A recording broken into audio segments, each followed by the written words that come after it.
Selamat pagi teman-teman, perkenalkan nama saya Destetin Halawa, NPM 2429061021, Prodi Ilmu Hukum, Fakultas Bisnis dan Humaniora, Universitas Cunyadin Medan. Nah, teman-teman, di pertemuan yang ke-15 ini kita akan membahas tentang hukum dan kekuasaan dalam telaah Law is a Tool of Social Engineering. Nah, teman-teman, di rumusan masalah yang akan kita bahas pada saat ini yaitu pertama bagian sistem hukum, yang kedua moral dan sosial sistem hukum, dan yang ketiga bagaimana kekuasaan dalam sistem sosial, moral, dan hukum. Nah, teman-teman, tujuan kita mempelajari ini yaitu untuk mengerti dan menjelaskan tentang hubungan hukum, moral, dan kekuasaan. Yang kedua, dapat mengerti dan menjelaskan tentang pemikiran Roscoe Pound tentang law is a tool of social engineering. Nah, yang ketiga, kita mengerti dan menjelaskan tentang hukum, moral, dan kekuasaan dalam telaah law is a tool of social engineering. Nah, teman-teman, satu persatu kita akan membahas. Yang pertama, sekilas hukum dan tujuannya. Nah, teman-teman, mungkin tentang hukum dan tujuannya telah saya bahas di pertemuan yang ke-14. Namun, saya memaparkan bahwa terwujudnya suatu kepastian hukum bagi setiap warga negara itu penting bagi seluruh masyarakat untuk mematuhi hukum dan perundang-undangan yang berlaku. Nah, di hal ini juga berlaku bagi aparat penegak hukum dalam menjalankan tugas dan fungsinya. Setidaknya dalam pengamatan penulis dalam kajian keilmuan atau dua kubu yang sedang berseteru dan bertarung dalam pentas hukum nasional sebagai akibat dari adanya perbedaan pandangan tentang ontologi hukum yang tentang penemuan dan pengkajian hukum tersebut.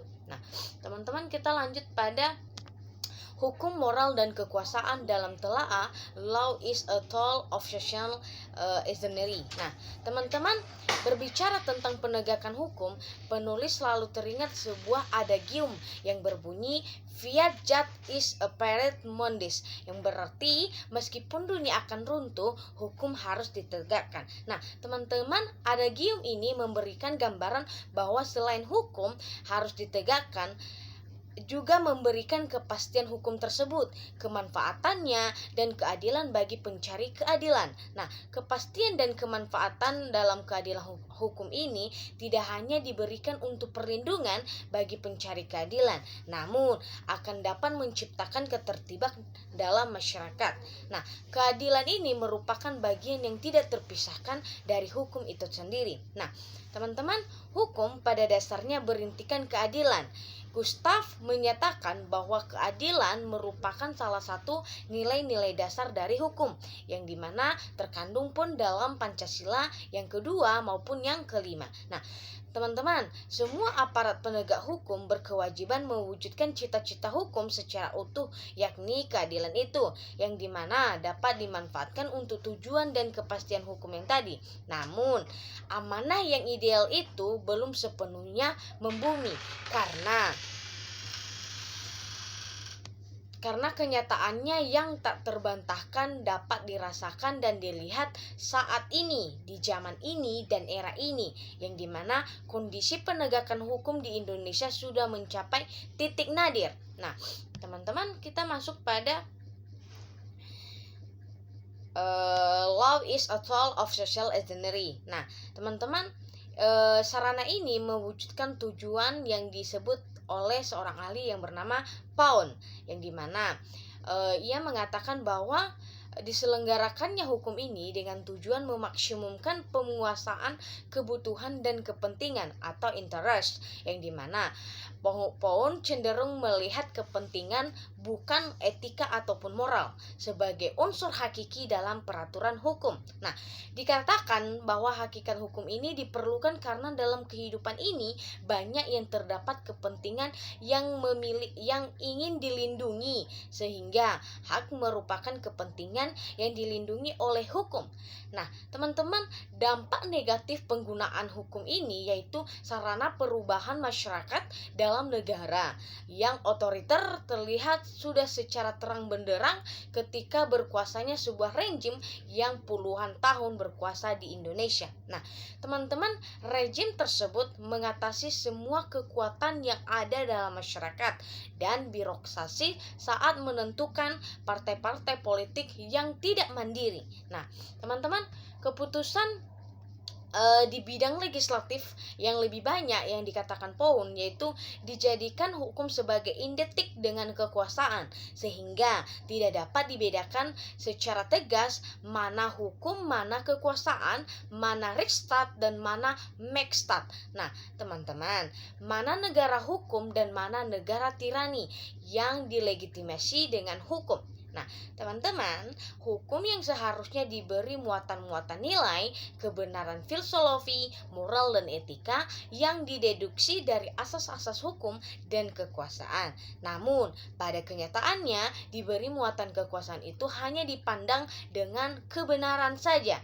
Nah, ini manipulasi kebenaran ini terjadi berakar dari penyesatan logika melalui permainan bahasa atau linguist of the game. Nah, teman-teman, di dalam undang-undang, dalam aliran positivisme, masyarakat dan hukum adalah dua hal yang tidak bisa dipisahkan. Di mana ada masyarakat, maka hukum ada di situ. Di mana ada hukum, pasti ada masyarakat. Nah, teman-teman, hukum yang digunakan untuk mewujudkan keteraturan dan mencapai keadilan ini adalah kepastian hukum tadi, yang dimana segala perbuatan masyarakat tidak boleh bertentangan pada hukum. Nah, teman-teman, kita lanjut pada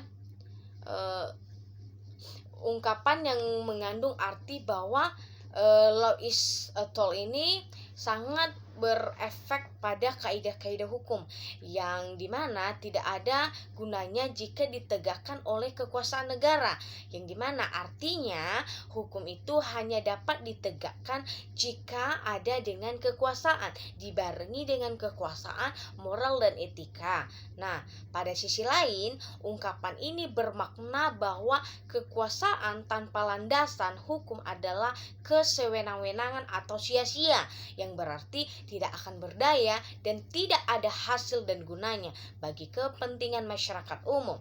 Namun, deskripsi ini adalah pokok permasalahan terletak pada parlementer yang dilegislatifkan oleh kekuasaan itu, yang dimana apakah setiap kekuasaan yang berdasarkan aturan hukum itu sudah dapat diklarifikasikan sebagai kekuasaan yang sah dan diterima oleh masyarakat ataupun dapat ditaati oleh masyarakat.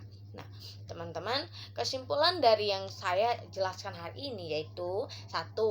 Bagi ahli yang bernama Pound, law is a tool social engineering ini adalah hukum yang dimanfaatkan pada alat rekayasa masyarakat dalam rangka mencapai tujuannya. Nah, tujuan ini memaksimumkan pemuasaan kebutuhan dan kepentingan tadi. Yang kedua, dampak negatif penggunaan hukum yaitu sebagai sarana perubahan masyarakat dalam negara otoriter yang terlihat sudah secara terang berderung ketika berkuasa sebuah rejim yang puluhan tahun berkuasa di Indonesia.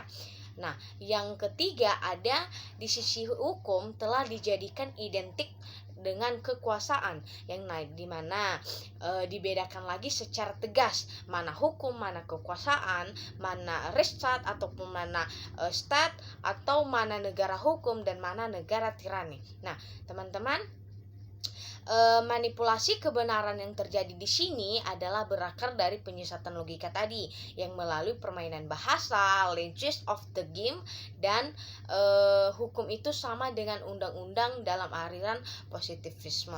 Nah, teman-teman, sekian dari presentasi saya hari ini. Teman-teman bisa search di Google untuk lebih mendalami pemahamannya tentang hukum, dan kita bisa menerapkan hukum itu sesuai dengan tujuannya dan ketetapan dalam aturan undang-undang tersebut. Nah, saya Destitin Halawa, terima kasih. Wassalamualaikum warahmatullahi wabarakatuh.